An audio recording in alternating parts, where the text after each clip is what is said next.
Welcome back to Into the Pit. I'm Dr. Guts, I'm Hellhound. and this week we're going to be talking about Cannibal Corpse, the Chris Barnes era to be exact. Exactly, because we talked about, all their stuff. It would take way too long, and so we're just going to talk about the first four albums when they were fronted by Chris Barnes, and in another video later on, we will get to the Fisher era eventually. Let me first just get out of the way that George Fisher is my favorite death metal vocalist of all time. The way he shifts from those low demonic growls to those high-pitched shrieks with such precision, I think is, really good. However, Chris Barnes had those low gutturals that, nobody else can do. He did it really well. He sounded more inhuman and probably a little more evil. He was definitely scarier. He also wrote his own lyrics, unlike Fisher. Back then, Cannibal Corpse lyrics were way more gruesome. They were untouchable back then. Yeah. It was just... they were getting banned from every country. Exactly. It was just extremely sick and brilliant. Chris Barnes was also like one of the innovators of that style. He, along with Chuck Schuldiner, Jeff Becerra, Cam Lee, and others, pioneered that vocal style. Whereas George Fisher just kind of, he came later, and he was kind of doing what all the others were doing. However, he did it very well. He's my favorite death metal vocalist. You could almost say that Barnes kind of was one of the first, if not the first, to do those low gutturals. Because on Eaten Back to Life, it was still more of a rasp, kind of how a lot of the early death metal was. But on Butchered at Birth, it really turned it up to 11. It was deep, like things we hadn't heard before, and it was just killer. And the only other person I could think that does this low guttural so well is Bill Steer from Carcass. Back when he did a lot more vocals when they first started. Chris Barnes was just awesome. I have mad respect for him. He was a huge inspiration to death metal, and so. But anyway, Cannibal Corpse. They formed after I think it was Chris Barnes, Bob Rousset, and somebody else were in Tyrant Sin, and then Alex Webster. Maybe it was Jack Owen, and then Alex Webster and Paul Mazurkiewicz, I think, were in Beyond Death. Did I get that right? It sounds right, but I could be wrong. I could be wrong on that. I could have got some of the members mixed up. But anyway, there was Tyrant Sin and Beyond Death, and they just kind of merged. And Chris Barnes also sang for Leviathan, and they sounded really awesome. They sounded like Dark Angel. They were definitely thrash metal. Yeah, he had a really cool voice back then, too. And Beyond Death, Alex Webster actually sung. He had a pretty cool metal voice.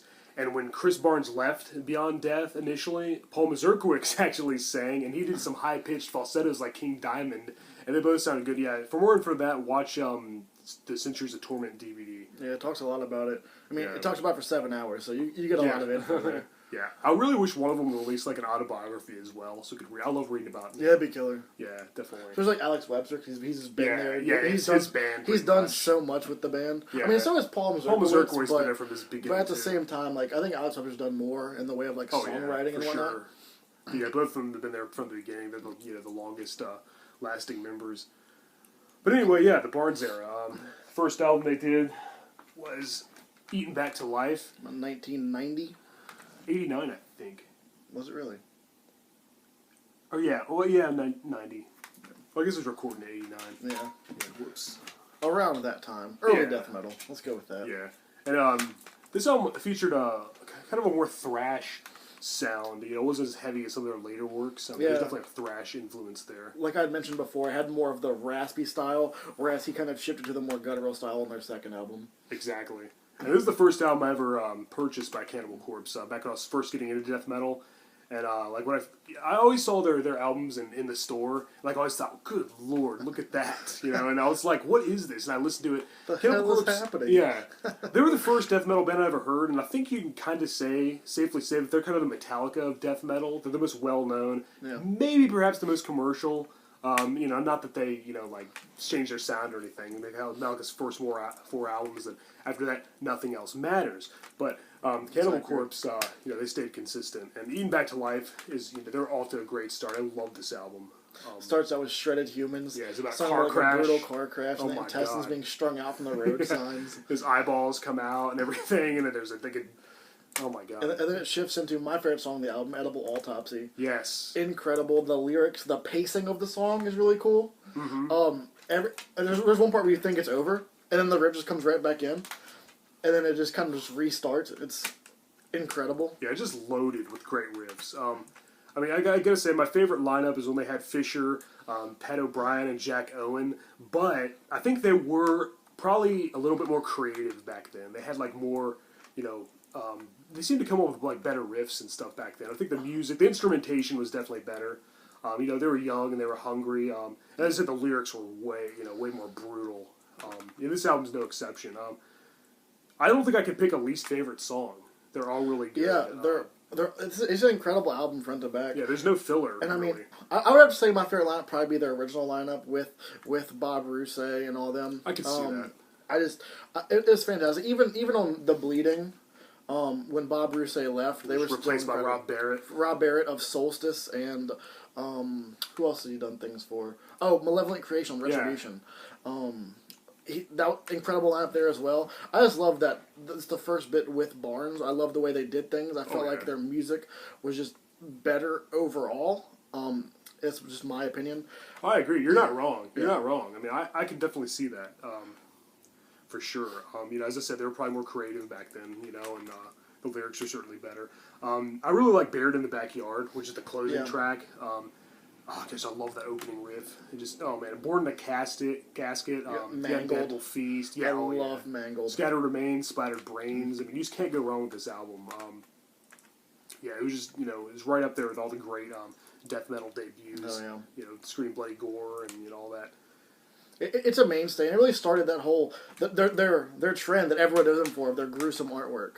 And I mean, their artwork really complements their albums. They're one of those bands. Drawn by Vincent Locke. The artwork really pulls you in. You're like, wow, that's disgusting. What is this? I want to listen to this. What I think is funny is that they put, parental advisor in the cover. So it's like some kids in the store is like, Mommy, can I buy this album? She looks at it, let's see. Shredded Humans, Born in a Casket, Rotting Head, Bloody Chunks. Oh, there's a parental advisory sticker. Sorry, parental advisory. Sorry, Timmy, you can't get this. We couldn't tell by the guy with the intestines hanging out. But then I saw the sticker. Yeah, I knew it wasn't appropriate. So at that point, it was a no-go. I just found that hilarious. But yeah, look at that awesome cover. A zombie pretty much eating himself in a graveyard. I mean, it doesn't get any better than that. I mean, wow. And they've kind of got a little less inspired, like, as the albums went on. Like, their artwork kind of a little bit lazier. There's still some great ones from the Fish era, of course, but I think the artwork's definitely the best when Barnes fronted the band. Yeah, I think from the Fish era, the only ones that really stand out to me are Wretched Spawn. And, and then probably actually Murder. That case is pretty cool. Which one? Murder. Because it's slid up. Murder.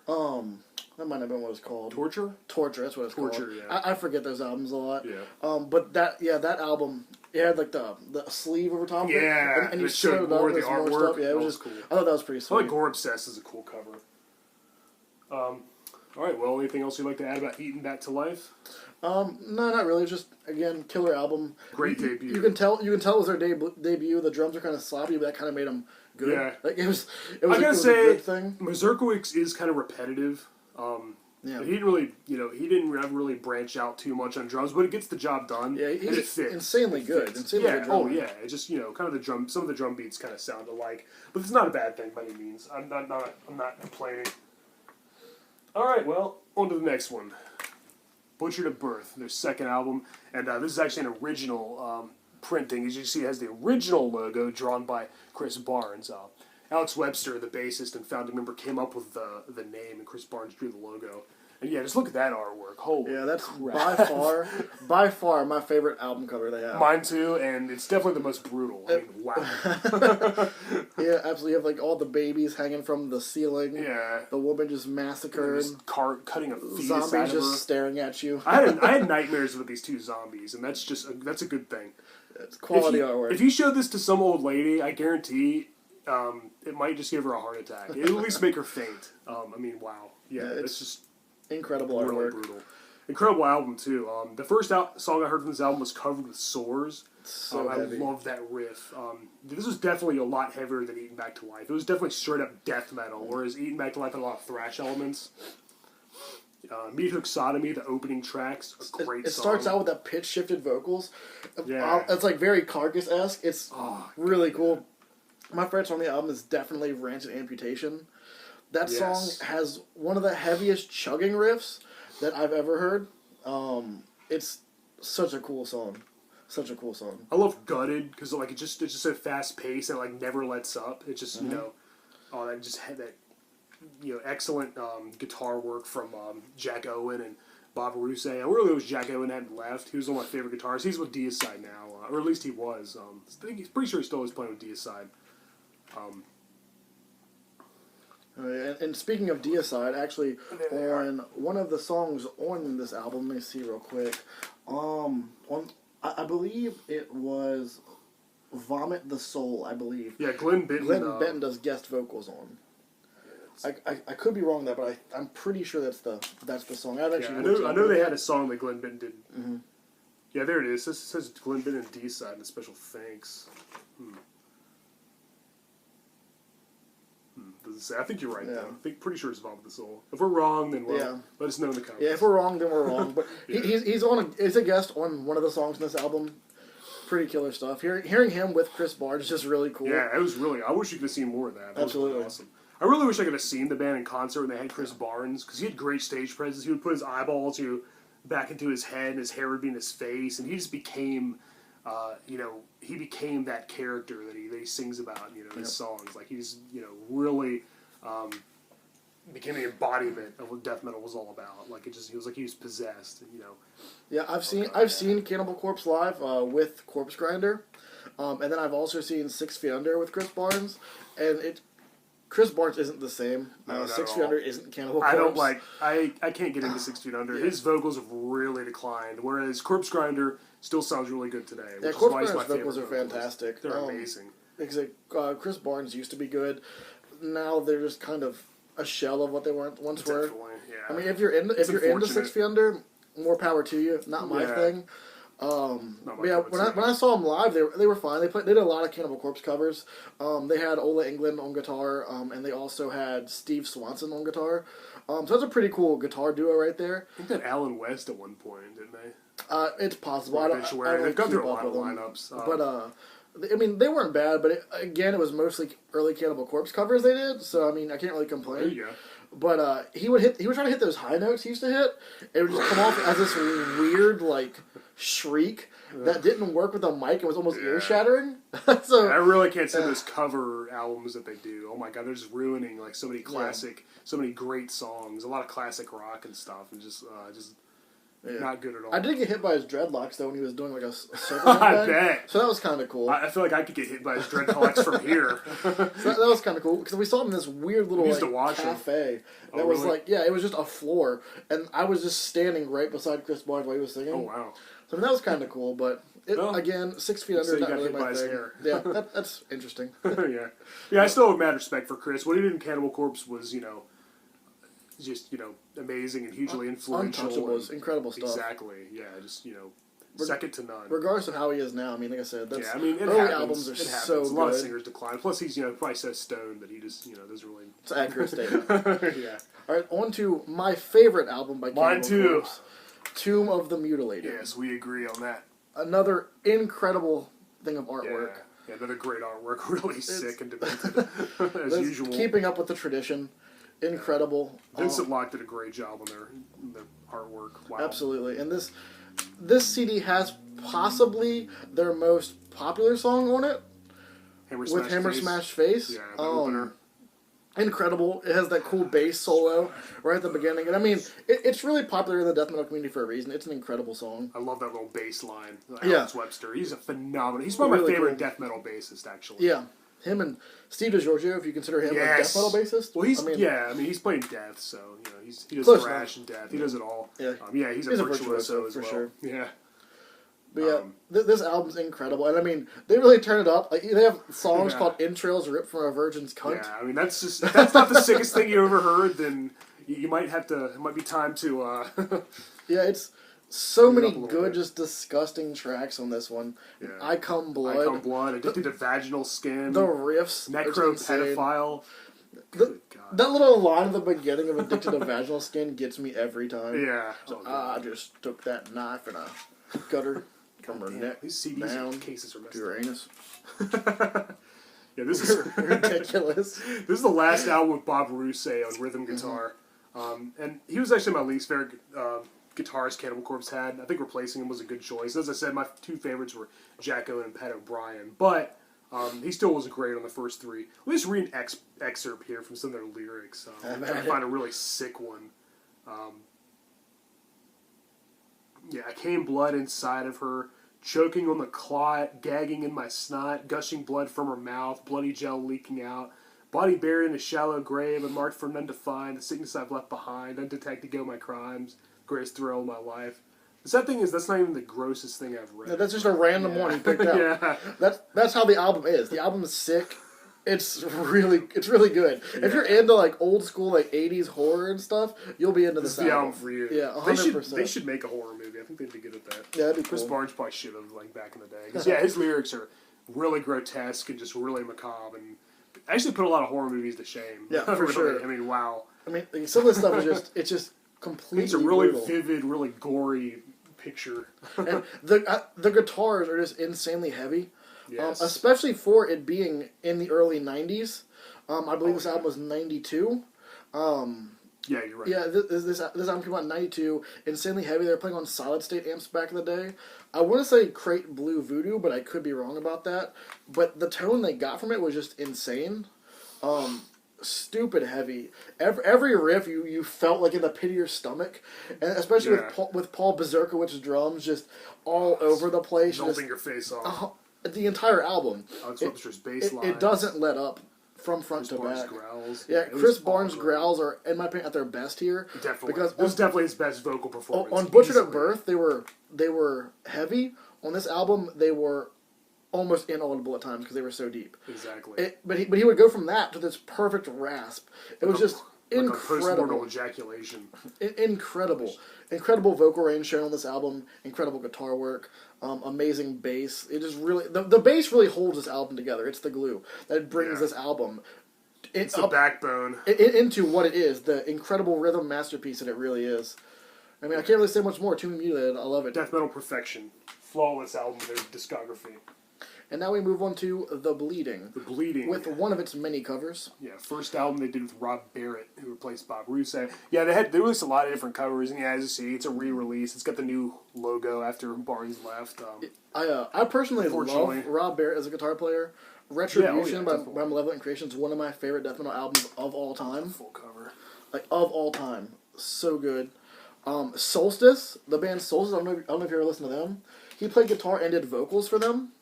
They had an album called Transmogrified. Right.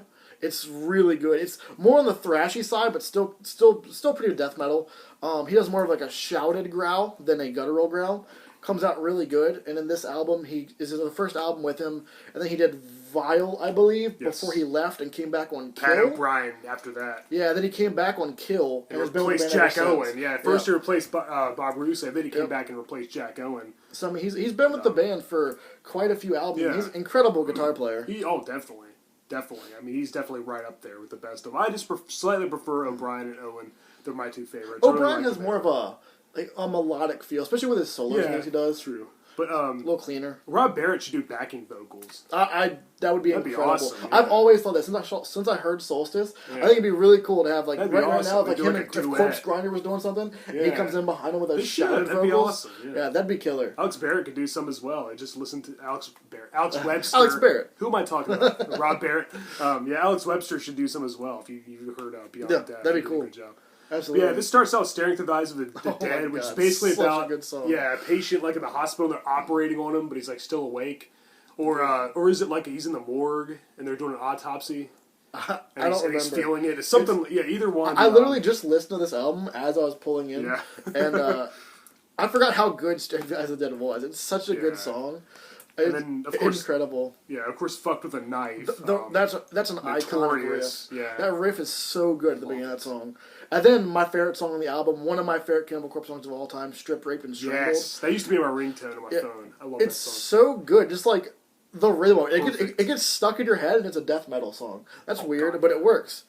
It's so cool. Earworm, even though it's death metal. And we couldn't decide whether it's written from the point of view of a zombie killer or like if he's talking about his victims, because it says, I come alive in the darkness, left murdered and nameless, dead, buried, and rotten, half eaten by insects. Is he talking about himself, like he's a zombie who rises out of his grave and kills people, or is he talking about the victim that he left behind? Yeah. See, I personally think the first line of that would be about him. Oh yeah, coming alive in the darkness and like a euphoria. That's what I get from it. And then the last three lines being about his victim. But Hellhound brought up the zombie point. I never thought about that.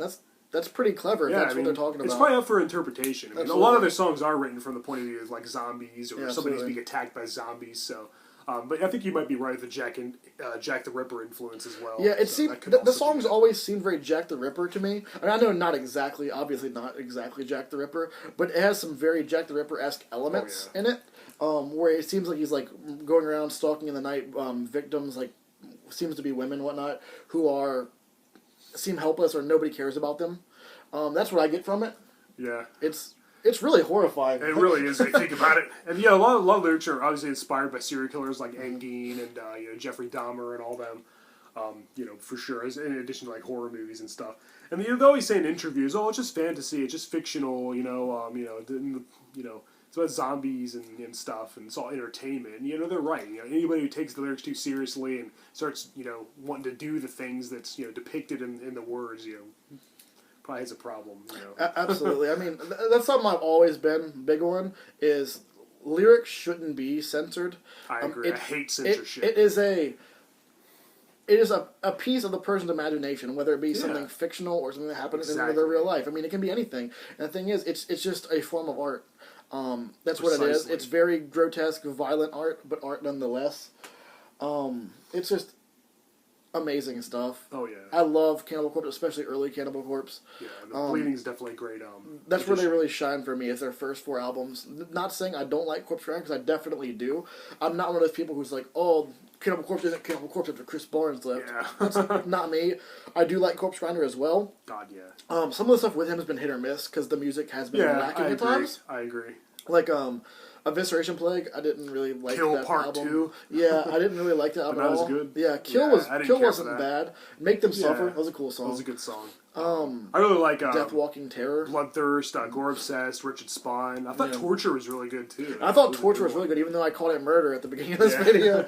I think his vocals got better and better, like on some of their albums. That's actually my favorite album during the Corpse Grinder era.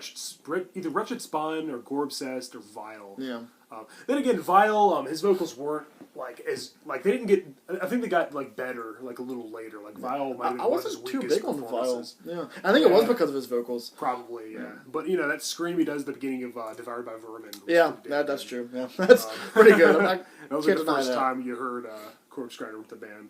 Yeah, absolutely. Before that, I think he was in a band called Monstrosity, and he also sings for Paths of Possession, I believe it's called, which is a more melodic death metal. A lot of kind of more of a satanic, anti-Christian theme there, as opposed to the gory, graphic, colorful, horror-inspired lyrics of Cannibal Corpse. Yeah. For more. I'll tell you about Force-Fed Broken Glass and the Pickaxe Murders from the Bleeding too. I forgot to mention those songs. Yeah, killer songs. Check out this DVD for some great live performances. Absolutely.